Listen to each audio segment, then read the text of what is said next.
Well, Trump's surprise trip to Mexico comes just hours, as we were saying, before he delivers this big immigration speech. There has been a whole lot of speculation that he may be softening his stance on deportations and on building that wall. For more, I'm joined by Jessica Vaughn from the Center for Immigration Studies and immigration lawyer David Leopold. Good to have both you guys here. Jessica, I think this is incredibly complicated, incredibly nuanced, and it's challenging for any political candidate to serve up sort of the idea, the policy that's going to work for us. To Rachel's point earlier, it needs to be really worked out in the House and in the Senate, and not by executive order. But what do you think is the best proposal he could put forward?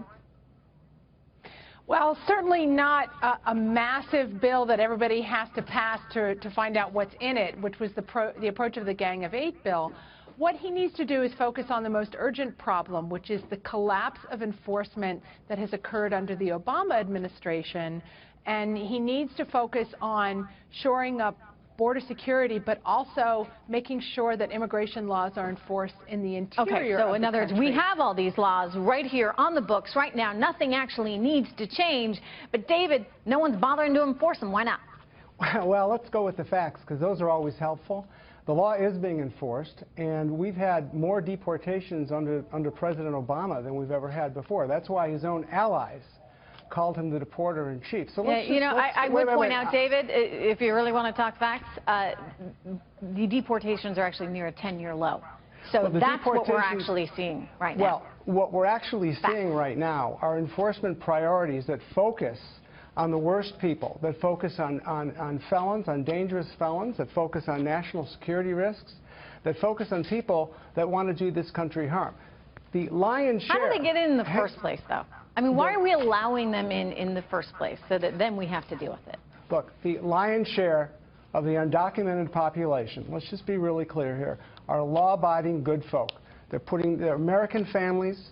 They have U.S. citizen children, U.S. citizen spouse, husband, wife. This is not as simple as folks want to make this out to be. You're talking about Americans in most cases without papers. And the problem is the law does not permit them at this point to get papers, and that's what we got to change. So, yeah, no, look, I think that you all might actually be in agreement on that, and this may actually be what we hear from Donald Trump tonight, because you've heard some of his surrogates, Rudy Giuliani, for example, telling Fox and Friends, we need to go after the bad guys first. But the feeling is, David and Jessica, I'll throw this one to you, we aren't doing that. I mean, if we were, Kate Steinle would still be alive. Well, wait a minute. Jessica, and then back to you, David. Jessica, please. Right. The Obama administration has told the world that it is only focusing on the worst of the worst, as they put it. That leaves a lot of the worst still on the streets of American communities and in a position to harm people. And the fact is that you stand less than a 1% chance, if you are here illegally, of seeing any kind of enforcement directed at you. And, you know, I'm sorry, I agree that illegal aliens are no more likely to commit crimes than anyone else. But the point is not, our law doesn't say if you're a nice person, you get to stay. Jessica, there are real effects of immigration, illegal immigration on Americans, and that should be what kind of effects? Priority for our government. What kind of effects? On job opportunities, wage depression, and taxpayer costs for the social services. Right. I mean, that said, it's challenging, and we're gonna talk to a couple of economists coming up. But as Rachel also just said, look, there are benefits, right, to having some of these people here. She pointed out in Wisconsin, nobody else would be milking the cows. I mean, in California, you got people picking strawberries. In Europe.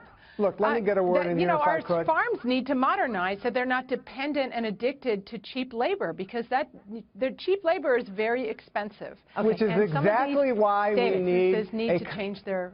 Which is exactly why we need Congress to roll up its sleeves, get to work, and pass comprehensive immigration reform. Now, you're going to hear Donald Trump talk about a lot of things, but he is not going to talk about doing what's right by the 11 million undocumented people in this country, most of whom... No, he wants to do right by Americans and make that the priority, and also legal immigrants. And you know what? Allowing illegal immigration is not fair to them. Bottom line here, if it's illegal, it's illegal.